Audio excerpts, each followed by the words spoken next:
Sebelum saya ngaji Minhajut Thalibin saya cerita ilmu itu apa? Ilmu itu sederhana, sesuatu yang mudah. Karena ilmu itu fitratallahi allati fataran nasa misalnya begini, saya orang miskin, nggak punya apa-apa, sudah nggak punya apa-apa, nggak punya jabatan, terus keluarga yang nggak pati loyal, mungkin istri ada ngidolakan kita, bahkan anak kita sendiri juga agak ngidolakan kita. Itu kan sial-sialnya orang, anak kita aja nggak pernah ngidolakan kita. Tapi untuk bahagia itu sebenarnya sederhana. Sederhananya begini, orang pinter itu ingin mempertahankan kehidupannya, terus pinter sampai berobat habis banyak ke Belanda, ke Jepang supaya mempertahankan nyawanya. Nah, si miskin ini kalau dia setiap makan, ya Allah, saya dengan makan ini mempertahankan nyawa saya. Sehingga makan itu satu kajian ilmiah bahwa ini luar biasa. Bahwa orang punya Alphard, punya uang 1 miliar, itu tidak mempertahankan sesuatu yang pokok, yaitu nyawa. Orang tidak punya Alphard itu hidup, nggak punya uang 1 miliar hidup. Tapi kalau nggak punya nasi 1 piring, nggak punya air 1 gelas bisa mati.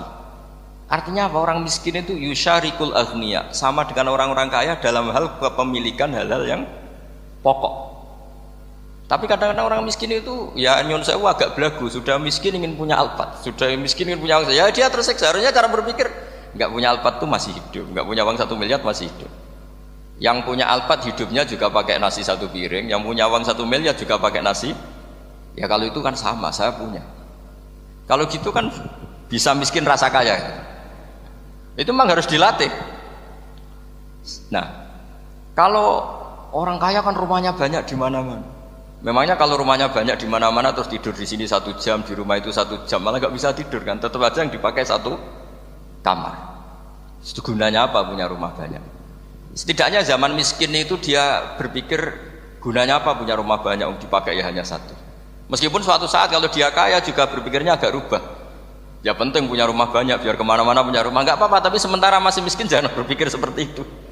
Nah yang menjadi miskin kacau kan sudah miskin berpikirnya gaya orang kaya, itu kecelakaannya. Lah itu ilmu, maksud saya itu ilmu.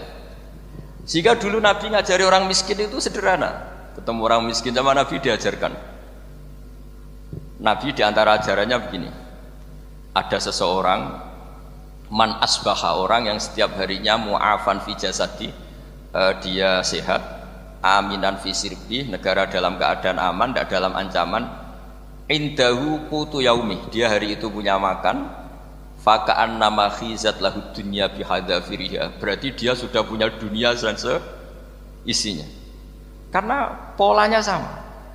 Buat Presiden Amerika itu yang untuk mempertahankan nyawanya ya makan pokok dan minuman pokok, bukan jabatannya sebagai presiden atau punya uang triliunan.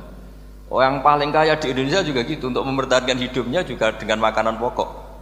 Dan itu orang miskin punya. Kehidupan paling top itu apa? Ya kehidupan yang mempertahankan nyawa itu yang paling top, lainnya itu enggak. Karena mempertahankan nyawa ini super penting dan orang miskin bisa. Nah, saya berharap ilmu seperti inilah menjadikan dulu itu kuat ketika melawan Belanda. Kenapa kuat? Karena mereka gampang syukur. Barokahnya gampang syukur itu selesai dengan dirinya sendiri. Kalau bahasa intelektualnya itu orang kalau sudah selesai dengan dirinya sendiri bisa berpikir memanfaati pada orang. Dulu orang-orang miskin ketika era sahabat, termasuk era para ulama yang mendidik para umatnya, itu selesai dengan dirinya sendiri. Nah sekarang banyak orang miskin juga termasuk orang kaya, bahkan belum selesai dengan dirinya. Wah itu angel, ngajak jihad angel, karena dengan dirinya saja belum selesai. Maka masyhur itu kan ketika perang Tabuk ada orang datang, kira-kira kalau Indonesia pakai beras 4 kilo, ya Rasulullah yang 2 kilo tak kasihkan keluarga kami supaya bisa makan, yang 2 kilo tak kasihkan jenengan untuk biaya perang. Perang Tabuk itu perang tersulit, disebut perang Dzil Usrah. Sekarang hitung saja, ini coba dihitung, mungkin yang bagian kasir tahu. Kalau 2 kilo kali 3.000, umat Islam masih itu sekitar hampir 3.000. 3.000 itu sudah 6.000 kilo. 6.000 kilo itu artinya apa? Orang miskin ketika perang membiayai dirinya sendiri, itu satu. Kedua, dengan mental memberi, orang ini tidak tamak. Barokahnya tidak tamak, tidak nyalahkan yang kaya. Efek dari itu apa ketika perang Tabuk? Sumbangan dari Sayyidina Utsman yang jumlahnya besar sekali, yaitu diantaranya 1.000 dinar. 1 dinar kira-kira 4,25 gram, berarti sekitar 4.000 gram. Itu bisa diberikan alat perang. Sumbangan dari Abu Bakar juga bisa dipakai beli kuda untuk perang. Nah bayangkan kalau kebutuhan orang miskin ini untuk makan itu nggak mau urun, wah saya miskin nggak perlu urun, saya miskin dipakai alasan terus. Maka jumlah 3.000 ini akan mengurangi anggaran untuk belanja peralatan perang karena untuk konsumsi orang miskin. Udah gitu kadang mangane tanduk itu kan repot. Wes miskin mangane tanduk, nak antri mo kan ribet.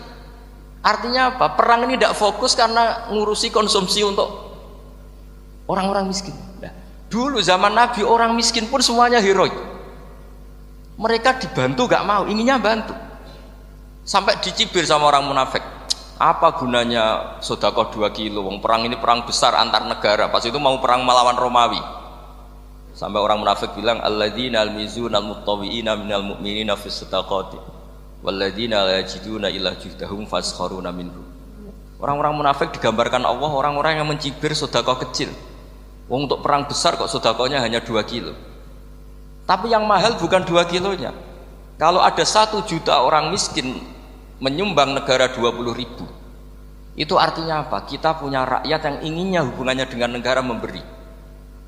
Tapi coba kalau kita 2 juta rakyat yang inginnya dari negara mendapat, pegawainya demo ya.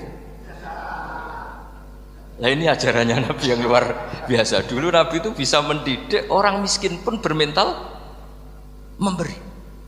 Nah barokahnya bermental memberi ini mereka selesai dengan dirinya sendiri. Coba kalau mereka tidak bawa makanan sendiri ketika perang, mungkin kuda yang untuk perang, terus mereka berpikir, bu ini saja disembelih supaya kita bisa makan. Ribet kan? Ngapain beli senjata yang mutakhir, makan saja nggak bisa. Tapi barokahnya mereka urun sendiri. Mereka selesai dengan dirinya sendiri. Ini hebatnya didikan Rasulullah Shallallahu Alaihi Wasallam. Lalu dulu Mbah Hashim dan kawan-kawan itu berhasil mendidik seperti itu. Santri yang miskin-miskin itu kalau ngaturi kiai duwene telo dikekno telo, duwene wi dikekno wi. Sehingga kiai sing wis mapan-mapan, misalnya kados kula wonten kan mun setengah mapan. Ya akhirnya yo iso mangan wi. Jebule wi ku yo enak. Santri yo seneng mergo kiai ini seneng pancen wis suwi mangan pizza misalnya. Nah tapi nak sing melarat terus aku melarat kiai tak kei wi mosok doyan. Wis melarat medhit di alasan kan ribet kan. Ini yang perlu dihilangkan. Medhit kok berargumentasi. Tapi yang mahal itu bukan winya, mental memberi. Orang itu kalau mentalnya memberi itu berarti selesai dengan dirinya. Tapi kalau tidak bermental memberi pasti tamak. Dan tamak itu mesti menghakimi orang lain. Maka dalam kitab Hikam diterangkan penyakit terberat itu tamak. Kenapa? Karena orang pikir itu tidak ada kata-kata kitab Hikam, bukan kata saya. Yang ada itu tamak. Misalnya gini, saya kenal PLT Bupati Kudus. Tidak pernah saya bilang beliau kikir. Tapi sekali saya pernah ngajukan proposal tidak kesampaian. Wah, beliau medit. Jadi saya menvonis medit itu sebetulnya ya karena punya keinginan tidak kesampaian. Coba kalau tidak, bahwa medit itu orang penting. Misalnya anak-anak muda sama orang-orang cantik di Jakarta, pernah nggak kamu bilang itu sombong? Enggak kan? Setelah kamu bilang, Mbak aku ingin kenalan Mbak sampeyan, terus dia agak mau, baru kamu bilang sombong karena keinginan kamu enggak. Nah bayangkan kalau orang bermental tomak kayak apa bangsa ini. Nah sahabat itu dididik oleh Nabi, tomak itu selesai karena keinginan mereka memberi. Sehingga Indonesia bisa merdeka begini itu barokahnya didikan ulama, semuanya ingin memberi. Dulu belum ada negara, tentara-tentara kemerdekaan kalau di kampung-kampung itu ya dibiayai donatur-donatur, termasuk bahasa saya, bu saya dulu. Itu berapa ton aja beras untuk pasukan Hizbullah, pasukan TNI. Di Aceh ada Daud berih, ada yang baca berueh. Jadi baca aja kayak kira asap ada yang berih, ada berueh, saya juga nggak tahu orang Aceh kalau baca berih, nyumbang berapa emas untuk kemerdekaan Indonesia. Yang Kesultanan Jogja Legowo. Jogja tidak lagi negara tapi diberikan bagian dari Indonesia dan seterusnya. Nah, jadi semua ini barokahnya didikan Rasulullah Shallallahu Alaihi Wasallam yang diteruskan para ulamanya bahwa nomor 1 didik masyarakat itu bermental memberi. Dengan bermental memberi apapun kecilnya ini selesai dengan dirinya sendiri. Itu kalau sampean nggak punya mental memberi, nanti pulang dari Pemda, sok acara di kabupaten berkata ini tok ribet itu. Awas itu, bar ngaji langsung lali berarti sampean. Sudah kalau nggak urun ini sudah luar biasa, nggak urun untuk berkat itu sudah luar biasa. Jadi itu yang makanya Nabi itu Quran dimulai wa mimma razaqnahum yunfikun. Quran mengajarkan bermental memberi, yunfikun. Nabi berkali-kali ngulang al yadul ulya khairum al yadis sufla. Dan memberi itu tidak harus nunggu kaya. Gambarannya Quran tentang orang baik itu gimana? Alladzina yunfikuna fis sarra wad dharra. Bukan fis sarra saja, ketika wad dharra juga. Saya pernah guyon sama orang kaya di Jakarta. Dia uangnya miliaran, mungkin malah triliun. Guyon sama saya, Gus saya ini sudah sekian bangun masjid di mana-mana. Saya ini berarti hebat. Enggak kata saya. Enggak ada masjid agama tetap jalan kata. Karena di kampung-kampung sudah banyak masjid kata. Masih keren tukang becak kata. Kok bisa Gus? Sampai nyumbang masjid 1 miliar, itu masjid apa kata? Ya masjid-masjid besar. Nah itu paling dipakai kubah atau menara atau apalah yang tidak mendesak. Tapi kalau orang miskin ngutangi orang miskin itu kalau nggak utang hari itu nggak makan. Kan nggak mungkin tukang becak ke utang ada bank atau orang kaya raya kan kenal saja ndak. Mesti orang miskin utangnya sama orang miskin. Saya kalau orang kaya utang Habib Bidin mesti mau beli Innova karena level orang elit jadi utangnya itu beli Innova, aksesoris Innova, seri terbaru. Tapi kalau orang miskin sama orang miskin utangnya itu beras untuk nyawa ya. Artinya apa? Kalau saya diutangi Habib Bidin untuk beli Innova itu ganjarannya itu sekunder. Tapi kalau sesama orang miskin itu ganjarannya primer. Keren mana? Hutang-hutangannya orang miskin sama orang kaya. Satu menyelamatkan nyawa, satu menyelamatkan citra. Dia baru sadar, ternyata orang miskin lebih hebat ketimbang saya, lebih hebat, tapi tidak usah ditiru kata saya. Cuma dia menjadi tidak sombong sekian miliar yang disumbangkan ke masjid karena dia menjadi tahu ternyata itu tidak banget. Nah kecuali masjid-masjid yang kamu nyumbang memang masjid perintis di daerah-daerah yang belum ada masjid. Kalau masjid-masjid besar itu kan kadang kebutuhannya sudah selera, bukan pokok. Nah saya ini cerita ya, jadi supaya orang tahu lah. Zaman Nabi itu orang sudah selesai semua dengan dirinya sendiri. Jadi maksud saya Islam nggak apa-apa tanpa masjid itu masjid yang sudah sifatnya selera. Indonesia kan masjid sudah sifatnya selera semua. Yang dikatakan masjid pokok kan yang dipakai sholat bisa, dipakai alat sesuci bisa. Tapi kalau sudah selera ya pondasinya harus begini, lampunya harus dari kristal, terus kubahnya itu sudah selera.